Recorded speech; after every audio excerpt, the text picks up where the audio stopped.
12장. 다음날 골드문트는 작업장에 갈 결심이 서지 않았다. 재미없는 날이면 의뢰 그랬듯이 그는 시내를 돌아다녔다. 장을 보러 나온 부인네들과 아가씨들을 구경했고, 특히 생선시장의 분수대 주변에 한참 멈춰서서 생선장수들과 우악스러운 아낙네들이 물건을 싸게 내놓고 손님을 부르는 광경을 구경했다. 그들은 차가운 은빛 생선을 통에서 꺼내어 펼쳐놓았다. 물고기들은 고통스럽게 아가리를 벌린 채 불안으로 굳어버린 금빛 눈으로 조용히 죽음을 기다리거나 절망적으로 버둥거리며 죽음에 저항하고 있었다. 전에도 곧잘 그랬지만 골드문트는 이 물고기들에 대한 연민에 사로잡혔으며 인간들에게는 씁쓸한 불쾌감을 느꼈다. 어째서 인간들은 이토록 무지막지하고 거칠며 생각할 수 없을 만큼 멍청하고 어리석은 것일까? 어째서 인간들은 모두 아무것도 보지 못하는 것일까? 고기잡이 어부들과 그들의 안악들, 시장 상인들은 어째서 아무것도 보지 못하는 것일까? 이렇게 벌어진 입들을, 죽음의 공포에 휩싸인 이 눈들을, 거칠게 파닥거리는 꼬리들을 어째서 보지 못하는 것일까? 소름 끼치지만 아무 소용도 없는 이 절망의 몸부림을, 놀랄 만큼 아름답고도 신비로운 이 동물들의 변신을 어째서 못 보는 것일까? 물고기들의 죽어가는 살갗 위로 소리 없는 최후의 경련이 스쳐가고, 그러고는 죽음과 함께 생명의 빛이 꺼지고, 마침내는 식도락가들의 식탁을 위해 보잘것없는 고기 덩어리로 널브러져 있는 것을 어째서 보지 못하는 것일까? 인간들은 아무것도 보지 못하고 아무것도 알아차리지 못하는 것이다. 물고기들에게 아무 말도 하지 않는 것이다. 불쌍하고 사랑스러운 동물이 그들이 보는 앞에서 뻗어버려도, 혹은 예술의 명인이 성자의 얼굴상에 인생의 모든 희망과 고귀함, 모든 고통과 가슴을 죄는 어두운 불안을 전율이 느껴지도록 드러내 보여도 인간들은 아무것도 보지 못하고 아무것도 이해하지 못하는 것이다. 인간들은 모두 자족감에 빠져 있거나 일로 분주했으며 잘난 체하면서 바쁘게 살아갔다. 또 서로 고함을 지르고 비웃고 무리하게 굴고 소동을 일으키고 익사를 떨고 푼돈 때문에 실랑이를 벌였다. 그러고도 사람들은 모두 잘 지내고 있으며 순조롭게 살면서 자기 자신과 이 세상에 매우 만족하고 있었다. 인간들은 돼지나 다름없었다. 아니, 차라리 돼지만도 못하고 돼지보다 더 조악했다. 그런데 골드문트 자신도 너무나 자주 그런 인간들 틈에서 놀았으며 그들과 같은 부류의 인간이라는 데서 희열까지 느끼곤 했다. 아가씨들 꽁무니를 쫓아다녔으며 쟁반에 담긴 생선 요리를 아무런 전율도 없이 웃으면서 먹어치우곤 했다. 그러나 마치 마술에 걸린 것처럼 불현듯 기쁨과 평온이 자꾸만 달아나는 것이었다. 그런 느끼하고 배부른 망상, 자족감과 우쭐함, 나태함에 쏘는 안일함은 그에게서 떨어져 나갔다. 그러고는 고독과 번민에 빠져들고 떠돌이가 되고 고통과 죽음을 응시하고 모든 활동의 덧없음을 관찰하고 10년을 들여다보게 되었다. 그러면 때로는 무의미하고 두려운 대상을 바라보며 절망적인 체념 상태에 빠져 있다가도 갑자기 기쁨이 솟구치곤 했다. 그럴 때면 격렬한 사랑에 빠졌을 때처럼 아름다운 노래를 부르거나 그림을 그리고 싶은 욕구가 치솟곤 했다. 혹은 꽃향기를 맡거나 고양이를 데리고 놀 때면 어린아이처럼 소박하게 인생을 이해하고 받아들이는 마음이 되살아나기도 했다. 이제 또다시 그런 기분이 되살아날 것이다. 내일이나 모레쯤이면 다시 세상은 좋아질 것이고 훌륭해 보일 것이다. 바로 그런 기분을 되찾을 때까지는 슬픔과 번민이 계속될 것이며 죽어가는 물고기와 시들어가는 꽃들에 대한 절망적이고 가슴 답답한 사랑이 이어질 것이다. 그리고 사람들이 무지막지하게 돼지처럼 아무렇게나 살면서 멍청하게 입을 벌리고 아무것도 보지 못한다는 사실에 경악할 것이다. 그럴 때면 언제나 고통스러운 호기심에 빠져서 가슴 깊이 불안을 느끼며 떠돌이 학생 빅토르를 생각하지 않을 수 없었다. 당시 골드문트는 빅토르의 갈비뼈 사이를 칼로 찔렀고 피가 흥건한 그의 시체를 너도밤나무 가지 위에 눕혀두었다. 그리고 이제서야 골드문트는 도대체 빅토르가 지금쯤 어떻게 되었을지 골똘히 생각하는 것이다. 짐승들이 완전히 먹어치웠을지 그의 시신 중 일부라도 남아있을지 궁금했다. 그래, 어쩌면 뼈조각이나 몇 줌의 머리카락은 남아있을지도 모른다. 그렇다면 그 뼈들은 어떻게 되었을까? 그 뼈들이 형체를 잃어버리고 흙이 되기까지는 얼마나 걸릴까? 몇십 년일까? 아니면 몇 년 정도일까? 오늘 불쌍한 마음으로 물고기들을 구경하고 또 구역질을 느끼며 시장 사람들을 구경하는 동안 골드문트의 가슴은 불안한 우울증에 시달렸고 이 세상과 자기 자신에 대한 씁쓸한 저기로 가득 찼다. 그러면서 그는 빅토르를 생각하지 않을 수 없었다. 어쩌면 그가 발견되어 매장되지 않았을까? 그랬다면 지금쯤 벌써 모든 살이 뼈에서 떨어져 나오고 모든 것이 썩지 않았을까? 벌레들이 다 먹어치우지 않았을까? 두개골의 머리카락과 움푹 들어간 눈 위의 눈썹은 아직 남아있을까? 모험과 사건, 기이한 농담과 익살로 가득 찬 빅토르의 인생 중에서 무엇이 남아있는 것일까? 자신을 죽인 자가 간직하고 있는 몇 가지 느슨한 기억 말고 전혀 평범하다고 할 수 없는 이 인간의 삶에서 또 어떤 것이 살아남아 있는 것일까? 그가 한때 좋아했던 여성들의 몽상 속에 빅토르라는 인간이 아직 남아 있을까? 모든 것이 흔적도 없이 어디론가 사라지고 말았다. 모든 인간, 모든 사물이 그렇게 사라지고 마는 것이다. 순식간에 꽃처럼 피어났다가 어느새 시들어 사라지고 그러고는 그 위로 눈이 내린다. 몇 해 전 이 도시에 들어섰을 때만 해도 그 자신의 마음속에는 온갖 꽃다운 꿈들이 가득하지 않았던가. 예수를 향한 열망이 차올랐고 니클라우스 명인에 대해 가슴 두근거리는 깊은 존경심이 가득 차 있지 않았던가. 그 가운데 어떤 것이 살아남아 있을까? 아무것도 남아있지 않았다. 키다리 노상강도 빅토르의 불쌍한 몰골 외에는 아무것도 남아있지 않았다. 니클라우스가 자기를 동료로 인정하고 그에게 장인 정서를 발급하도록 조합에 요청하는 날이 오리라고 그 당시에 누군가 말해 주었더라면 아마 이 세상의 모든 행운을 움켜쥘 수 있으리라고 믿었을 것이다. 그런데 이제는 시든 꽃만 남아있을 뿐이다. 무미건조하고 기쁨도 없는 어떤 것만 남아있을 뿐이다. 이런 생각이 들자 골드문트는 갑자기 어떤 얼굴이 떠올랐다. 한순간 번개처럼 언뜻 스쳐간 그것은 태초의 어머니의 얼굴이었다. 그녀는 인생의 10년위로 몸을 숙인 채 미소를 잃고 아름답고도 섬뜩한 시선을 보내고 있었다. 그녀의 얼굴은 출생과 죽음을 향해, 꽃들과 바스락거리는 가을 잎새를 향해, 예술을 향해, 썩어 없어지는 것들을 향해 미소를 보내고 있었다. 태초의 어머니인 그녀에겐 모든 사물이 동등했다. 그녀의 신비로운 미소는 마치 달처럼 만물을 비추었고 그녀에겐 우울한 상념에 빠져있는 골드문트와 마찬가지로 생선시장의 길바닥에서 죽어가는 잉어 역시 사랑스러운 존재였다.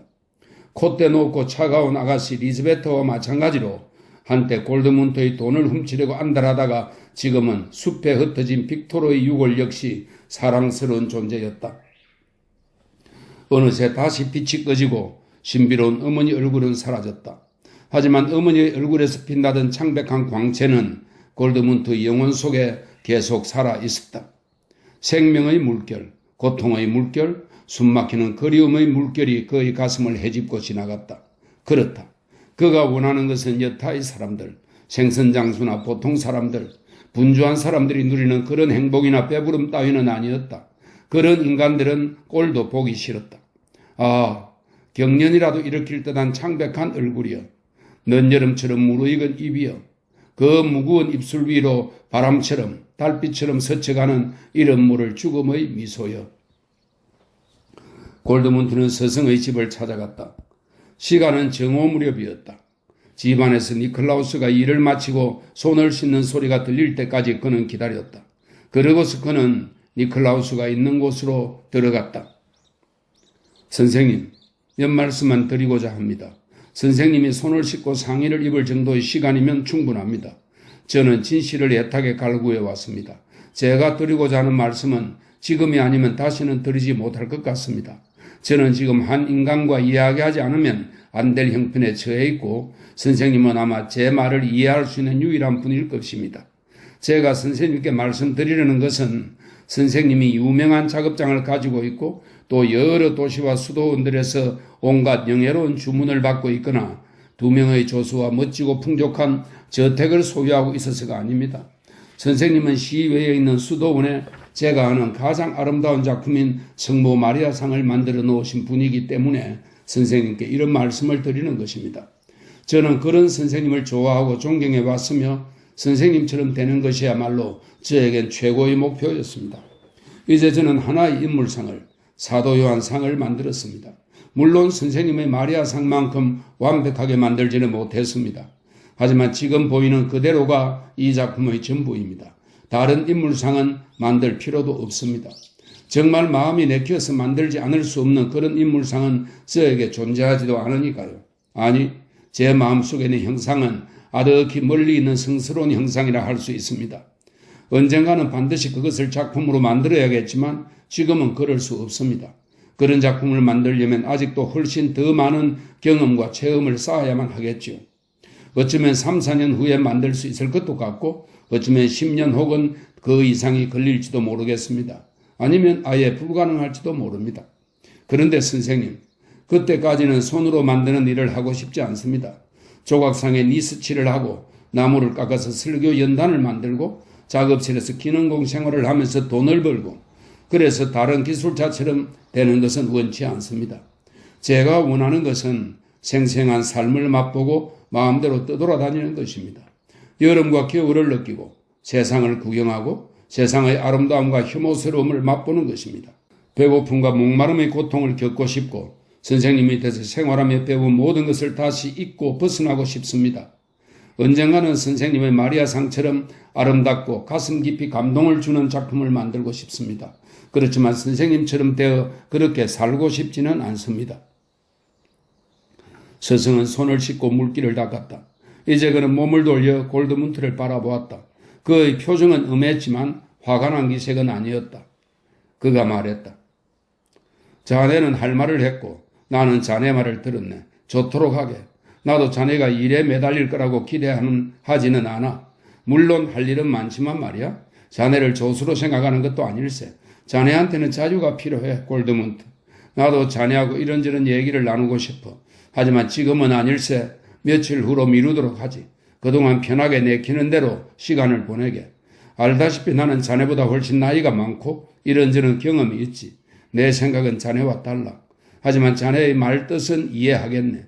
며칠 안으로 자네를 부르도록 하지. 자네의 장래에 대해 이야기해 보세. 나한테는 온갖 계획이 있다네. 그때까지만 참아주게. 마음에 소중히 품어온 작품을 완성했을 때의 기분이 어떤 것인지는 나도 알 만큼 아네. 그 허전한 말일세. 그런 허전함은 지나가게 마련일세. 내 말을 믿게. 골드문트는 불만을 안고 자리를 떴다. 스승이 자기한테 호의를 가지고 있긴 하지만 어떻게 자신을 도울 수 있단 말인가. 강가에는 골드문트가 잘 아는 장소가 있었다. 그곳은 물이 깊지 않았고 강바닥에는 온갖 쓰레기가 쌓여 있었다. 시 변두리의 어부들 집에서 내다버린 온갖 잡동사니가 그곳으로 흘러들고 있었다. 골드문트는 그곳으로 가서 강둑에 앉아 물속을 내려다 보았다. 그는 물을 무척 좋아했고 어떤 물이든 그의 마음을 끌었다. 이곳에서 수정처럼 반짝이는 결을 이루며 흐르는 수면 아래로 어두컴컴해서 분명하게 드러나지 않는 강바닥을 들여다보고 있노라면 여기저기에 희미한 금빛 물체가 보는 사람을 유혹하듯 반짝거리는 것이 눈에 띄곤 했다. 무엇인지 식별되지 않는 그런 물체는 어쩌면 오래된 도자기 조각이나 날이 휘어 내다버린 낫 혹은 밝은 빛이 나는 돌멩이나 유약을 입힌 기와인지도 몰랐다. 어쩌면 아미아라든가, 이 아미아는 겨울에는 물밑 진흙 속에 몸을 묻힌 채 지내다가 여름철에 왕성하게 활동하는 민물고기입니다. 어쩌면 아미아라든가 통통하게 살이 오른 배도라치인지도 몰랐다. 황어가 강바닥에서 몸을 틀어 한순간 배의 지느러미와 은빛 비늘을 드러내며 한 줄기 빛을 발한 것일 수도 있었다. 어떤 경우에도 그 물체가 무엇인지 정확히 알 수는 없었지만 검은 강바닥에 가라앉은 보물이 순간적으로 은은하게 반짝이는 모습은 언제 보아도 마법처럼 아름다웠고 유혹적이었다. 골드문트에게는 물속의 이 작은 신비와 마찬가지로 모든 참된 신비, 진짜 신비는 영혼이 담긴 참된 형상이었다. 그러한 신비는 윤곽도 없고 형태도 없으며 다만 어떤 아련하고 아름다운 가능성처럼 그 형태를 예감케 할 뿐이었다. 그 신비는 비밀의 베일에 쌓여 있었고 다양한 의미를 함축하고 있었다. 푸른 빛이 감도는 저 깊은 강바닥의 어스름 속에서 짧은 순간 무어라 말할 수 없는 금빛과 은빛의 섬광이 빛났고 그것은 아무것도 아닌 듯 하면서도 더없이 복된 약속을 담고 있는 것만 같았다. 그와 마찬가지로 한 인간의 잃어버린 모습 역시 반쯤 뒤에서 바라보면 때로는 끝없는 아름다움 혹은 더없는 슬픔을 알리는 것만 같았다. 그것은 마치 야간 집마차에 매달린 등불이 계속해서 돌아가는 거대한 바퀴살의 그림자를 담벼락에 비출 때 그 그림자 유희가 잠시 동안은 마치 베르길리우스의 전 작품처럼 구경거리와 사건과 이야기를 연출해내는 것과도 같았다. 밤이 되면 그와 마찬가지로 비현실적이고 마술적인 소재를 가지고 꿈이 만들어졌다. 그것은 이 세상의 모든 형상을 품고 있는 무효, 또한 모든 인간과 동물, 천사와 악마의 형태를 그 수정빛 속에 언제나 깨어있는 가능성으로 품고 있는 물과 같았다. 골드문트는 다시 유위에 빠져들어 흐르는 강물을 넋을 잃은 채 응시했다. 형태도 알 수 없는 반짝이는 빛이 강바닥에서 뜨는 모양을 지켜보면서 화려한 왕관을 떠올리기도 하고 여인의 눈부신 어깨를 떠올리기도 했다. 한때 마리아브론 수도원에서 라틴어와 그리스 문자를 가지고 이와 비슷한 형태의 몽상과 변신의 매혹을 체험했던 기억이 되살아났다. 그 당시에는 나르치스와 함께 그런 것을 가지고 이야기하지 않았던가? 아, 그게 언제 일이던가? 몇백 년이 지난 것처럼 아득한 옛날 일이던가? 아, 나르치스. 그를 볼 수만 있다면, 그와 함께 한 시간만 이야기할 수 있다면, 그의 손을 잡을 수 있다면, 골드문트는 금화 두 잎도 기꺼이 내주었을 것이다. 이 사물들은 어째서 이렇게 아름다운 것일까? 물속에서 비치는 황금빛 광채, 이 그림자와 알 수 없는 예감들, 이 모든 비현실적이고 헛개비 같은 현상들, 그런 것들은 예술가가 만들어낼 수 있는 아름다움과는 정반대의 것인데도 어째서 이토록 말할 수 없이 아름답고 행복감을 안겨주는 것일까? 뭐라 일컬을 수도 없는 저 사물들의 아름다움이 아무런 형태도 없이 순전히 신비에 빠져 있다면 예술작품은 전혀 딴판이었다. 예술작품은 어느으로 보아도 형식이 중요했고 너무나 명료하게 말을 걸어오지 않았던가. 그림으로 그린 혹은 나무로 조각한 머리나 입의 선보다 더 가차없이 명료하고 확고한 것은 없었다. 골드문트는 마음만 먹으면 니클라우스가 만든 마리아상의 아랫 입술이나 눈썹을 한 채의 오차도 없이 그대로 베껴 그릴 수도 있었다. 거기엔 불확실한 것, 현혹적인 것, 유동적인 것은 아무것도 없었던 것이다. 골드문트는 이 문제를 골똘히 생각해 보았다. 인간이 생각할 수 있는 가장 확실하고도 명확한 형식을 가진 작품이 어떻게 가장 불가사의하고 애매모호한 형태를 가진 대상과 너무나 비슷한 효과를 발휘할 수 있는지 도무지 납득이 되지 않았다. 그렇지만 이런 생각에 골몰하는 동안 한 가지 깨달은 것이 있었다. 말하자면 흠잡을 데 없이 잘 만들어진 수많은 예술작품들이 어째서 전혀 마음에 들지 않고 어지간히 아름다운데도 불구하고 지루하게만 느껴지고 혐오스럽기까지 했는지 깨닫게 되었다. 작업실과 교회와 궁전들은 그런 구제불능의 예술작품들로 가득 차 있었고 골드문트 자신도 그런 작품을 만드는데 일조했다. 그런 작품들은 최고의 것에 대한 욕구를 일깨우면서도 정작 충족시켜주지는 못했기에 너무나 실망스러웠다. 그런 작품들에는 중요한 것이 빠져 있었다. 꿈과 최고의 예술작품이 똑같이 가지고 있는 그것은 다름 아닌 신비였다. 골드문트는 생각을 계속했다. 내가 사랑하고 또 찾고자 하는 것은 다름 아닌 신비이다. 나는 이따금 그 신비가 번개처럼 스치는 것을 목격했다. 나는 예술가로서 언젠가 가능하다면 그 신비를 그려내고 싶고 그 신비로 하여금 말하게 하고 싶다. 그것은 위대한 산모의 모습, 태초의 어머니의 모습으로 드러난다. 여타의 형상이 간직한 신비와는 달리 태초의 어머니가 간직한 신비는 이런저런 개별적인 모습으로는 드러나지 않는다. 그 신비는 충만하거나 빈약한 모습, 투박하거나 세련된 모습, 힘차거나 우아한 모습 따위로 그 본질이 드러나지 않는다.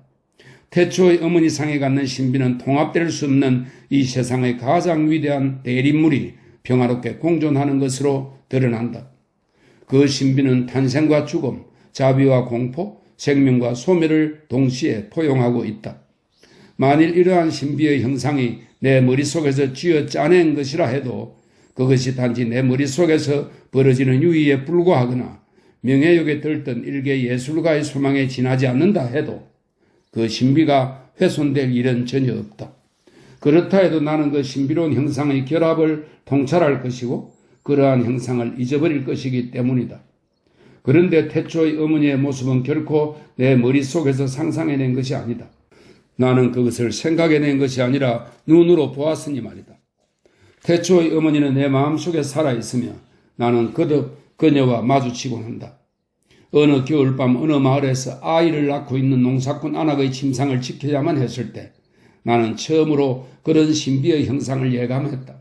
그때 내 마음속에 어떤 형상이 살아 움직이기 시작했던 것이다. 그때의 기억은 아득히 잊힌 일, 오래된 일로 여겨졌다. 그런데 갑자기 그 기억이 꿈틀대었고 오늘 역시 그랬다. 한때 내가 누구보다 사랑했던 내 어머니의 모습이 이 새로운 형상으로 완전히 바뀌었으며 마치 버찌의 씨앗처럼 그 형상 속에 들어앉았다.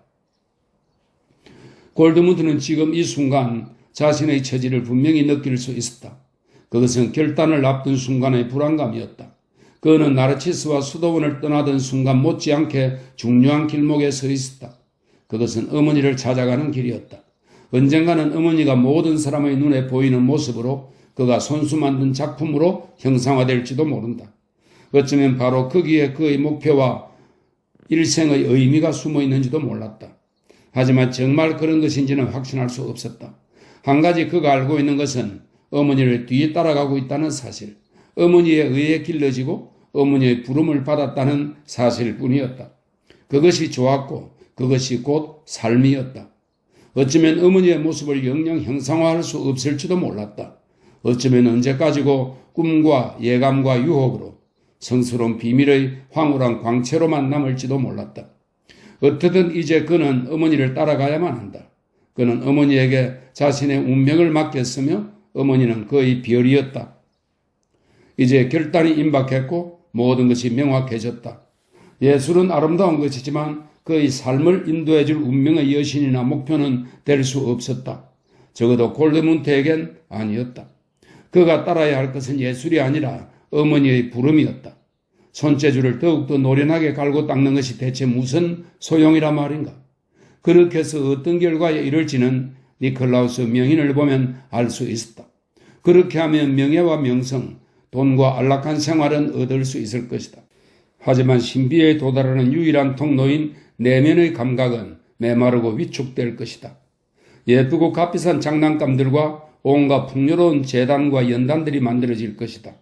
성 세바스티안을 본뜬 인형들과 귀여운 소리로 딸랑거리는 곱슬머리 꼬마 천사 인형들이 한 개의 은화 4입씩 팔릴 것이다. 아, 잉어의 눈에 비치는 황금빛과 나비 날개의 가장자리에 은은하게 비치는 감미로운 은빛이 그러한 예술작품들이 가득 찬 강당보다 훨씬 더 아름답고 생기있고 값질 것이다. 한 소년이 노래를 부르며 강변길을 따라 내려오고 있었다. 이따금 소년의 노래가 끊기곤 했는데 소년은 커다란 흰 빵덩어리를 손에 들고서 한 입씩 베어물고 있었다. 골드문트는 그 소년을 보면서 빵을 한 조각만 나눠달라고 부탁했다. 골드문트는 부드러운 빵 조각을 두 손가락으로 돌돌 말아 작은 구슬 모양을 만들었다. 성벽 난간너머로 몸을 구부린 채 골드문트는 동그란 빵 조각을 하나씩 천천히 물속으로 내던지고는 어두운 물속으로 하얗고 동그란 물체가 가라앉는 모양을 지켜보았다. 빵 조각 주위로 잽싸게 물고기 머리들이 몰려들었다. 그러다가 빵 조각은 그중 한 마리의 주둥이 속으로 사라져버렸다. 하나씩 차례로 빵 조각이 가라앉아 사라지는 것을 지켜보면서 그는 기분이 매우 흡족해졌다. 그러고 나서 시장길을 느낀 골드문트는 애인들 가운데 한 사람을 찾아갔다. 그가 찾아간 여성은 어느 푸죽한 집의 하녀였는데 골드문트는 그녀를 소시지와 햄의 여왕이라 부르곤 했다. 그는 익숙한 휘파람 소리로 그녀를 꼬드겨서 창가로 불러내어 아무거나 요기가 될 만한 것을 달라고 할 참이었다. 그러고는 요깃거리를 챙겨서 강 건너편에 있는 포도밭 언덕으로 가 먹어 치울 생각이었다. 그곳의 붉은색 옥토는 우거진 포도등굴 아래서 너무나 신선한 기운을 발산했고 봄철이면 키 작은 푸른색 히아신스가 활짝 피어 거룩한 핵과 향기가 물씬 풍겼다. 그런데 오늘은 결단의 날인 동시에 분별심이 생기는 날이기도 한 모양이었다. 카트리네가 창가에 나타나 강직하고 다소 우직해 보이는 표정으로 아래를 향해 미소 짓고 그가 손을 내뻗어 그녀에게 늘 하던 대로 신호를 보내려 하는데 갑자기 이렇게 서서 그녀를 기다리곤 하던 다른 때의 기억이 떠올랐다. 그와 동시에 바로 다음 순간에 벌어질 모든 일이 지루할 만큼 명료하게 떠오르는 것이었다. 그녀는 그의 신호를 알아차리고는 창가에서 물러나 훈제 요깃거리를 챙겨서 금방 뒷문 쪽에 나타날 것이고 그러면 그는 그것을 받아들고 그녀를 얼마간 어루만져 주고는 그녀가 고대하던 대로 끌어안을 것이다. 그런데 이 모든 것이 갑자기 견딜 수 없이 어리석고 역겹게 느껴졌다. 소시지를 받아들고 풍만한 가슴이 안겨오는 것을 느끼고 담내로 적당히 안아주는 식으로 늘 겪는 일을 다시 기계적으로 되풀이하면서 자기한테 맡겨진 역할을 한다는 것이 견딜 수 없었다. 그러자 갑자기 그녀의 선량하고 우직한 얼굴에서 영혼이 비어버린 타성의 기미가 느껴졌으며 그녀의 다정한 미소에서는 너무 흔하게 보아온 어떤 것, 다소 기계적이고 신비로움이 사라진 어떤 것, 한마디로 그의 품위에 어울리지 않는 그 무엇이 느껴졌다. 골드문트는 손으로 보내던 신호를 도중에 멈추었고 그의 얼굴에서는 미소가 싸늘하게 식었다. 아직도 그녀를 좋아하는 것일까? 아직도 진지하게 그녀를 원하는 것일까? 아니다. 이곳에는 이미 너무 자주 왔었고 늘 똑같은 그 미소를 너무 자주 보아왔고 마음이 내키지 않는데도 응대를 했었다. 이제까지만 해도 아무 생각 없이 하던 대로 할 수 있었을 텐데 오늘은 갑자기 할 수 없게 된 것이다. 하녀는 아직도 그대로 서서 눈길을 보내고 있었지만 그때 이미 골드문트는 두 번 다시 이곳에 나타나지 않으리라 결심하고서 몸을 돌려 골목길로 사라진 뒤였다. 다른 누군가가 그녀의 가슴을 어루만져 주겠지. 누군가 다른 사람이 그 좋은 소시지를 먹어주겠지. 아무튼 이렇게 흥청망청 풍족한 도시에서 매일같이 먹어대고 즐기지 못할 게 뭐가 있겠는가. 이곳의 배부른 시민들은 얼마나 게으르고 막대먹고 까다롭게 구는가.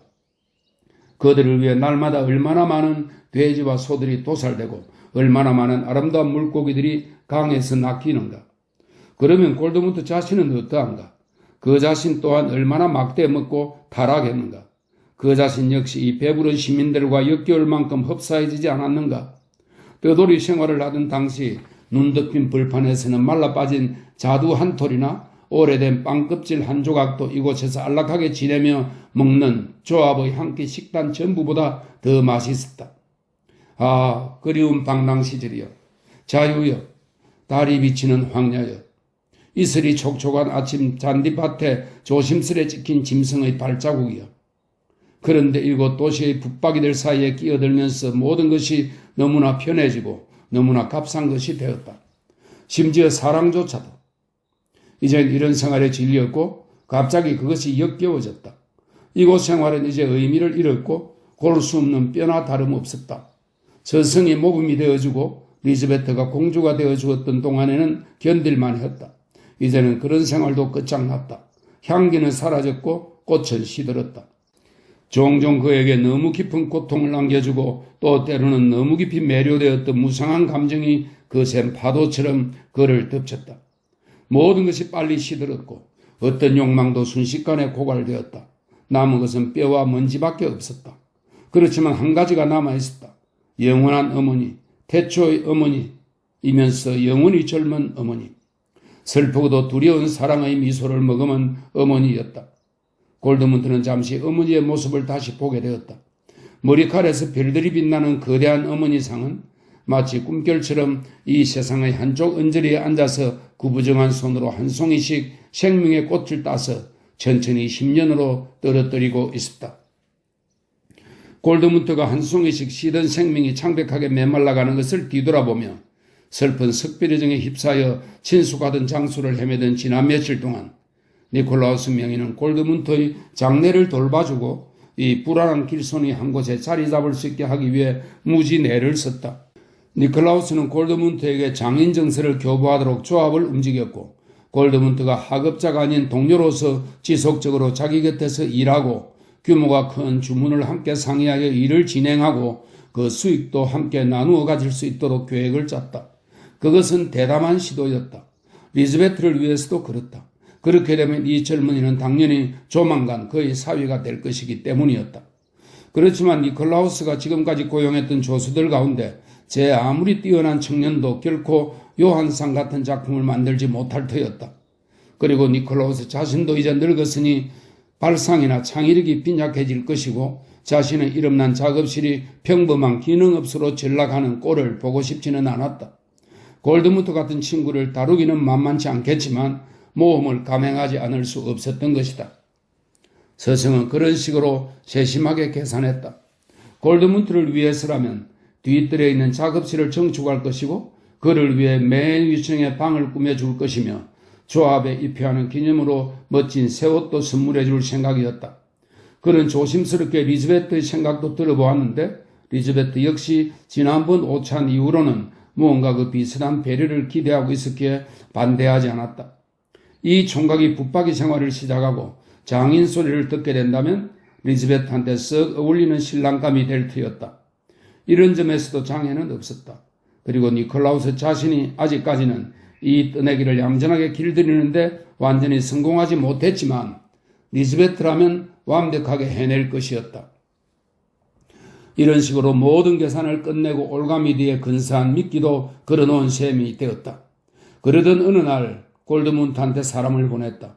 그동안 모습을 보이지 않던 골드문트는 다시 식사에 초대를 받았고 이번에도 말쑥한 차림새에 단정한 용모로 나타났으며 약간 지나치다 싶을 만큼 화려하게 꾸며진 멋진 방에 자리를 잡았다. 함께 마주 앉아있던 리즈베트가 마침 내 자리를 뜨자 니콜라우스는 거창한 계획과 제안을 털어놓았다. 내 말을 잘 알아들었을 것으로 믿네. 니콜라우스가 그 놀라운 발언에 덧붙여 말했다. 굳이 설명할 필요도 없겠지만 아마 일찍이 그 어떤 젊은이도 규정된 수업연한도 마치지 않고서 이렇게 빨리 장인의 지위에 오르고 안정된 기반을 마련하지는 못했을 걸세. 자네는 행운을 잡은 거야, 골드문트. 골드문트는 어안이 벙벙해서 가슴을 조이며 서성을 바라보고 있었다. 그의 술잔에는 아직 절반 넘게 술이 남아 있었지만 그는 잔을 앞으로 밀어냈다. 애초에 예상하기로는 여러 날을 허비한 것 때문에 니콜라우스한테 꾸지람을 듣고 조수로 머물러 달라는 제안을 듣게 될 거라 짐작했다. 그런데 일이 이렇게 된 것이다. 이 사나이와 이렇게 마주 앉아 있어야만 한다는 것이 슬프고도 당혹스러웠다. 얼른 대답이 나오지 않았다. 자신의 극진한 제안이 적각 흔쾌하고도 겸허하게 받아들여지지 않자 서성은 다소 긴장되고 실망스러운 표정을 짓더니 일어서서 이렇게 말했다. 그래, 나의 제안이 자네한테는 뜻밖일 테니 먼저 생각을 해봐야 되겠지? 사실 나로서는 약간 자존심이 상하는군. 자네가 무척 기뻐할 거라 생각했거든. 그렇지만 그건 어디까지나 내 마음이었으니까 생각할 시간을 갖게나. 골드문트는 할 말을 찾느라 애쓰면서 말했다. 선생님, 노여움 마시기 바랍니다. 선생님의 호의에 진심으로 감사드립니다. 더구나 인내심을 가지고 저를 제자로 대해주신 데 대해서는 더욱 감사드립니다. 선생님께 엄청난 신세를 진 일은 결코 잊지 못할 것입니다. 하지만 생각할 시간은 필요 없습니다. 저는 이미 오래전에 결심했습니다. 어떻게 하기로 결심했단 말인가? 선생님의 부름에 응하기 전부터 그리고 선생님의 극진한 제안을 어렴풋이 예감하기 전부터 결심이 서 있었습니다. 저는 더 이상 이곳에 머무르지 않겠습니다. 방랑 생활을 계속할 생각입니다. 니콜라우스는 안색이 창백해져서 침통한 눈길로 그를 바라보고 있었다. 선생님, 골드문트가 간곡히 말했다. 선생님께 수모를 안겨드리려는 게 아니라는 걸 믿어주시기 바랍니다. 저의 결심은 말씀드린 그대로입니다. 제 결심은 바꿀 수 없습니다. 저는 떠나야 합니다. 길을 떠나야만 합니다. 저는 자유로워져야만 합니다. 다시 한번 진심으로 감사드립니다. 그리고 서로 다정하게 작별을 했으면 합니다. 골드문트는 스승에게 악수를 청했다. 금방이라도 눈물이 쏟아질 것 같았다. 니콜라우스는 그의 손을 잡지 않았다. 그는 창백한 얼굴로 방 안을 왔다 갔다 하고 있었는데 갈수록 발걸음이 빨라졌고 다리는 분노에 덜덜 떨리고 있었다. 골드문트는 스승의 그런 모습을 여태껏 본 적이 없었다. 그러다가 스승은 갑자기 발걸음을 멈추더니 안간힘을 써서 간신히 자제하면서 골드문트 쪽으로 눈길을 돌리지 않은 채 이빨 사이로 새어나오는 소리로 말을 꺼냈다. 좋아. 그럼 떠나게. 하지만 당장 떠나야 해. 다시는 자네를 보고 싶지 않으니까. 나중에 후회하게 될 말이나 행동은 하고 싶지 않네. 떠나게. 골드문트는 다시 한번 손을 내밀었다. 스승은 골드문트가 내민 손을 흘겨보는 듯한 표정을 지었다. 골드문트는 몸을 돌렸다. 그 역시 창백한 얼굴이었다. 그는 조용히 방을 나와 문 밖에서 모자를 쓰고는 나무를 깎아 만든 청개장식을 쓰다듬으며 소리 없이 계단을 내려갔다. 그러고는 뒷뜰에 있는 작은 작업실에 들어가 자기가 만든 요한상 앞에 서서 잠시 작별의 인사를 나누고는 쓰라린 가슴을 안고 이 집을 떠났다. 일찍이 기사의 성을 떠나면서 가련한 리디아를 생각할 때보다도 더 마음이 아팠다. 어떻든 오래 끌지는 않았다. 적어도 불필요한 말은 하지 않았다. 골드문트가 그 집 문턱을 막 벗어나자 그에게 위안이 되었던 유일한 생각은 그것이었다. 골목길과 도시가 갑자기 이전과 다른 낯선 표정으로 시야에 들어왔다. 우리의 마음이 떠나갈 때면 그동안 낯익은 사물들이 갑자기 낯선 표정을 짓는 것이다. 그는 대문을 한번 뒤돌아보았다. 이제 그에게는 닫혀있는 낯선 집으로 들어가는 문이었다. 거치로 돌아온 골드문트는 자리에 앉을 새도 없이 떠날 채비를 차렸다. 사실 딱히 채비랄 것도 없었다. 작별하는 것 말고는 아무것도 할 일이 없었던 것이다. 벽에는 그가 직접 그린 그림이 하나 걸려 있었다. 온유한 마리아상이었다. 그리고 그의 소지품이 이리저리 널려 있었다. 나들이용 모자 하나, 무도회용 신발 한 컬레, 그림들을 묶어놓은 두루마리 하나, 소형 류트, 진흙으로 만든 조소 소품 몇 점, 그리고 애인들한테 선물 받은 조화 꽃다발과 홍옥색 물잔 따위였다. 구리던 케이크는 오래되어서 딱딱하게 굳어 있었다. 그 밖의 고만고만한 물건들 역시 제각기 나름의 사연과 의미를 간직하고 있어서 아끼던 것들이긴 했지만 그 어느 것도 챙겨갈 수 없었기에 이제는 모두가 성가신 잡동산 위에 지나지 않았다. 홍옥색 물잔은 집주인과 흥정해서 튼튼하고 좋은 품질의 사냥용 당금과 맞바꾸어 떨어있는 숫돌로 예리하게 갈아두었다. 또 꾸리던 케이크는 밭으로 들여 이웃집 뜰에서 노는 닭들에게 모이로 주었고 마리아상 그림은 안주인에게 선사했다. 오래된 가죽 배낭과 여행에 대비한 풍성한 먹거리를 그 담요로 받아 유용하게 챙겼다. 골드문트는 가지고 있던 속 옷가지와 빗자루에 둘둘 말아가면 소품 그림 몇 점, 그리고 식기류를 배낭에 챙겨 넣었다. 그 밖의 잡동사니는 그대로 남겨둘 수밖에 없었다. 그 도시에는 작별 인사를 나누어야 마땅할 여자들이 여럿 있었다. 그중 한 여자와는 어젯밤에도 잠자리를 같이 했지만 그녀에게 자신의 계획을 말하지는 않았다. 길을 떠나기로 작정하면 을에 이것저것 마음에 걸리는 게 있게 마련이었다. 그런 사정들을 진지하게 받아들여서는 곤란했다. 골드문트는 한 집에 살던 식구들 말고도 누구한테도 작별 인사를 하지 않았는데 이른 새벽에 집을 떠날 요량으로 전날 저녁에 미리 인사를 해두었다. 그런데도 다음날 아침 조용히 막 집을 나가려고 하는데 누군가가 일어나 골드문트가 우유 수프라도 한술 떠도록 부엌으로 불러들였다. 주인집 딸이었다. 15살의 그 소녀는 다소곳하고 병약한 체질에 눈이 아름다웠지만 허리 관절에 이상이 있어서 다리를 저는 아이였다. 그녀의 이름은 마리였다. 밤을 지새운 탓인지 얼굴이 창백했지만 정성스럽게 옷단장을 하고 머리를 빗은 그녀는 부엌에서 골드문트에게 따뜻한 우유와 빵을 대접해 주었고 그가 떠난다는 사실에 무척 슬퍼하는 것 같았다. 그는 그녀에게 고맙다는 말을 하고는 작별 인사로 그녀의 엷은 입술에 동정 어린 입맞춤을 해 주었다. 그녀는 경건한 태도로 눈을 감은 채 입맞춤을 받아들였다.